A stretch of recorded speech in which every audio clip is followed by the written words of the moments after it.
Princeton especially are committed to the flow of information going both ways, and for us to be here and to benefit from our colleagues at the AUB is really a remarkable opportunity. It came to fruition through a variety of conversations we were having with our colleagues at the Issam Fares Institute, including Professor Rami Khouri.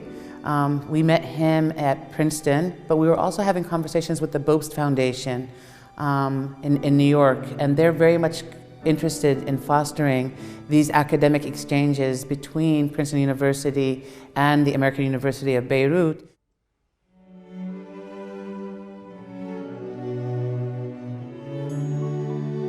There were two components to the collaboration. One that took time to develop, that is exchange of faculty. Faculty from here, AUB visiting Princeton, and vice versa. Next week there will be a number of Princeton faculty. It's been wonderful to see the other papers at this conference because many of them have just amplified our findings.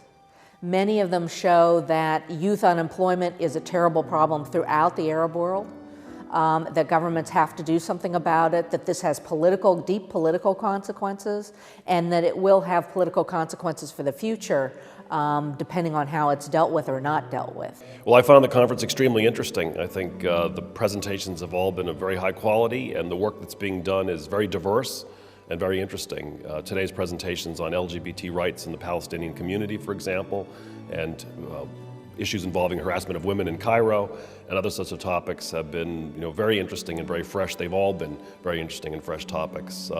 Also about activism that's taking place in conditions where there's renewed political repression post-Arab Spring. So it's very important work, it's very good research, and I think those of us from Princeton are getting a lot out of the collaboration. The status of women is significant both for the individuals themselves, for women themselves, and for society as a whole. So the work I'm doing, the public opinion research I'm doing, is designed to learn more about what people think about this issue.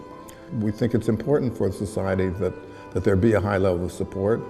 And so we're looking at some of the things that might either promote, encourage people to be supportive, or less supportive. First, the conference theme is an important and significant theme, again giving disappointment and how it's becoming the ethos of many democracies and of many, the ethos of politics generally, but also the idea that you are bridging the national and the local insight that's coming from the regional scholars who are very close to the region and who are very close and working on the ground with the theoretically informed literature and the methodologically sharp literature carried out in Western institutions and Western universities.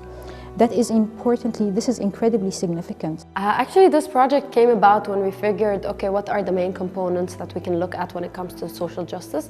And we figured that in the realm of urban planning and urbanism and cities, there's a lot of social injustices and inequalities that are very much in your face. So we contacted Dr. Mamdouha Fawaz from the urban planning department, and we put together a program that looks at social justice and its urban components.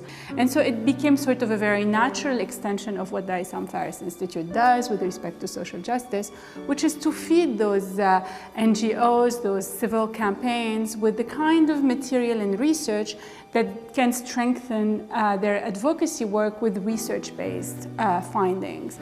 We have been working on a research initiative in collaboration with the Asfari Institute for Civil Society and Citizenship on labor movements and unions and their quest for social justice in the Arab world. I define first-timers as the people who participated for the first time in 2015 for cross-sectarian and social economic issues. So these people could be involved in traditional sectarian politics, but decided for the first time to participate in these cross-sectarian protests. We at Princeton want to play a more important role in terms of having a presence here on campus. However, AUB would allow us with our existing collaborations with the Issam Fares Institute and other units on campus. So we're really excited about what the future holds for us in terms of bringing the collaboration, ensuring that the collaboration persists, and so that's what our vision is all about. And it's my hope that we can benefit from this conference in a way that would help us ask the real questions, the clearly defined questions that would help us look into the future.